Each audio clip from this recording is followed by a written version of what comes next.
Alrighty, hello everybody. This is Jack here. I'm here with my podcast about the Marlins. I joined the show. It's going to be my friend Christian who introduced me to the program and played in the program for a couple of years. And I'm just going to kind of talk to him about the proposal and stuff and just pretty much all that stuff and him reflecting on the community too and etc. So anyways, Christian, thanks for coming on. Appreciate it. All right, happy to be here. So Chris, just talking about the program in general. So how would you describe, the Marlins in terms of, diversity and socioeconomic status? Where do most of these kids, go to high school, etc.? Just talk a little bit about that. So for the most part, I guess it's a pretty wide diversity on the team. Most of the kids the majority would be PG County public schools and DC public schools as well. You get it's kind of definitely a very different experience. There's some kids like you and me, DC public schools. You'll get kids recently, migrated from the Dominican Republic. I mean, Man Nelson. I think he's been in America for a year and a half to 2. Oh wow! And barely even speaks English. Mm-hmm. So it's definitely a very wide range. You get a very wide variety of people. It's kind of a really special team to be a part of, or at least that's how I looked at it.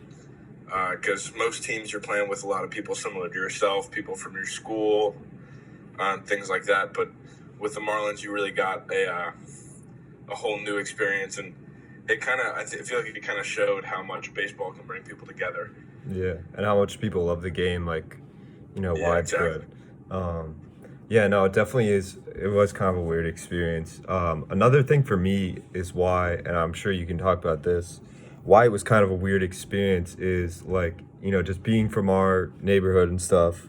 Like most kids, it's just like you go to college, go to graduate school or whatever. But most of these kids, it's like, a lot of the kids don't go to college, and a lot of the kids are in, community college or, going somewhere where you really haven't heard of. And I thought that just kind of reflects on how kind of cut off we sort of were in terms of kind of what's going on in terms of the wealth inequality in America. It's just, it's just kind of a wake-up call where, a lot of these kids, probably aren't going to go to college or are, at best hoping for community college. But I mean, what did you think about that? And did you think it was kind of weird? Definitely on that point, I think a really interesting story was Jose's. I don't know if you ever had an explicit conversation with him about it, but Jose would talk to me about how when he was growing up, especially when he was still in the Dominican, all he was trying to do was play baseball, and he had a few tryouts with pro teams at 16. And once those were over and he did not get picked up, he kind of had no more chance to go further in baseball, at least in his own head. He said, if you're not 16, they won't take you. They only want young people. So at that point, he was a kid in America with a scattered education. Good for him. He's at PG Community College. He's going to go to school and hopefully play baseball and hopefully go on further in his education or in baseball, whichever one. But no, it's definitely a weird thing where these guys are 18 years old and graduating their high schools, and there's really no plan. It's just exactly. I'll get whatever job comes in front of me because I'm not going to college. I'm not going to try to get it. It's definitely a different experience. We went to Gonzaga. I'm almost positive every single kid from our grade is in a college right now. Yeah. And for them, it was almost like why would I go to college like that? That it almost seemed, I guess, like a waste in their in their upbringing, I guess it was never taught that college was the next step. It was just kind of get a job, and going into the wealth inequality thing. I think a big part of that comes from a lot of these people's families are kind of relying on them. Like a lot of the guys on the team, their parents work 9-to-5 jobs and can, I guess, sustain themselves for life. But when their kid turns 18, it's either they're going to go beyond on their own and work a job, or they're going to help support the family and work a job. So it's definitely a sad thing to see that I mean, they really, a lot of the kids on our team that we played with had to grow up a lot quicker than, I mean, most people in our situation would ever have to. Yeah, and it's just like, it's also just kind of like, it's just kind of like, it kind of opens yourself up in terms of like, you know, you go to Georgetown, like I go to Wake Forest, like, and like, you know, I'm not going to have to pay for college, and, you know, obviously very expensive. Same with you. And it's just like, wow, you know, we're really privileged individuals. No, for sure. It makes you realize how lucky we are to be in our situation. Yeah. So in terms of playing for the Marlins, I know like the reason why I stayed with the team is just because I kind of like, I felt, you know, it just was kind of like a brotherhood, and, you know, I was kind of different than everybody, but, you know, they still like accepted me, and, you know, were really enthusiastic. And not only that, but like, I feel like the coaches, you know, where it was like a normal baseball program, like Dynasty was just, you know, you pay like $1,000, and then after the season's over, you never talk to your coach again, and it's just like, all right, see you, man. You know, good luck in your baseball career. But I feel like, you know, Coach Mitchell and all those, you know, all the other coaches, they really stay with you and like keep trying to make you better, and just like care about where you go. You know what I mean? I think exactly what you said about Dynasty. At the start of a season, for just about any travel baseball program you'll find, there's some big fee just to be on the team. Yeah. And with Mitch, it's just so far away from being about the money. Like, I mean, he's really out there. He loves coaching. He loves helping the guys. I mean, and with him especially, he's more of like a life coach, honestly, than a baseball coach. Not so much to us in the sense that he was to like Eric. If you remember him, Eric was in a tough situation and doing, you know, the wrong stuff when he wasn't on the baseball field and he wasn't around Mitch. So he almost was like a father figure to so many of them, and it was so little about the money and more about, let's get you doing something productive. Let's get you on a baseball field. Let's get you working hard. And for me, he taught me a lot. I was always playing with multiple teams, but still learning so much more when I was with his team. And it was so much more fun just to come to a game with the Marlins than any other team, because obviously you want to win, and obviously it's competing, but it's just so much fun to play a game with them. You kind of drop all like the notions of like stiffness or being worried, because it's just baseball. And I think you really get there through the whole team and through the coaches.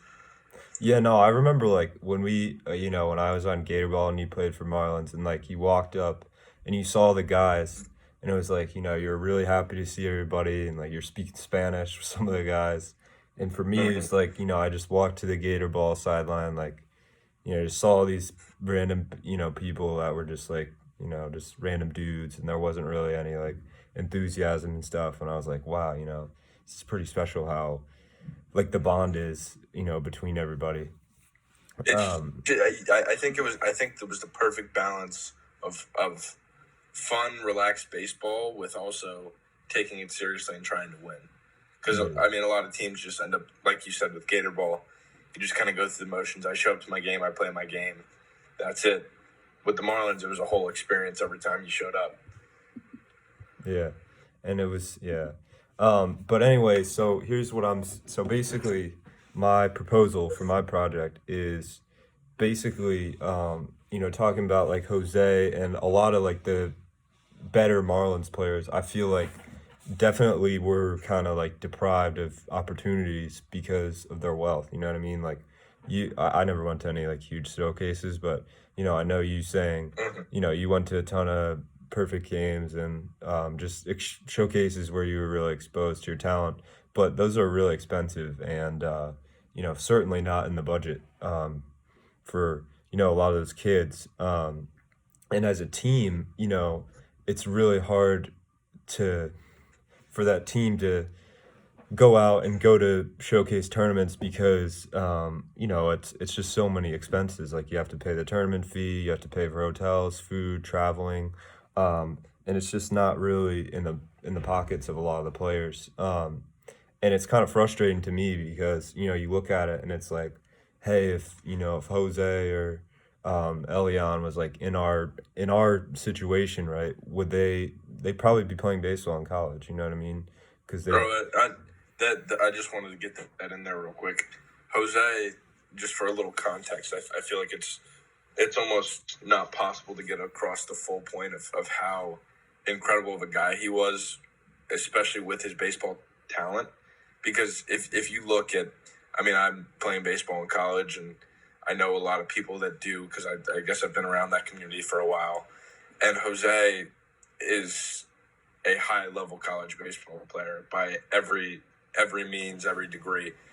And him being at a small PG County high school and him being from the Dominican and him probably not having grades good enough because of the school system he was in,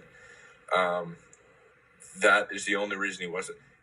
His work ethic and his ability are that of somebody that should be playing high-level college baseball. and leadership. And Yeah. yes, exactly. And even making it professionally one day, which is definitely it's definitely a sad thing to look at because I remember the first time I saw him play, I was like, wow, this guy's really good. I wonder where he's going to college because that's just what I would assume. I see somebody very good at the sport, and that's the first thing my mind goes to. And he did not get that opportunity, and it was not his fault at all. It was very much because of the situation he's in his life. Yeah. Yeah, so basically feeding into that, for me it's really disappointing, especially to see people from like, where I live and, from DC be kind of deprived of opportunities to play college baseball. And I think there are, and I don't know how many Marlins kids are, could be playing D1 baseball or D2 or D3 and are not, playing in college, but, I know there are some kids like that and they don't have that opportunity because they don't get out and go to showcases, etc. But basically the proposal of my project is that the state of DC would allocate like, I don't know, like $7,500 towards the program, so that the Marlins could pay for more showcase tournaments and just exposure events so that players could showcase their D1 talent and possibly get recruited and get an education in college.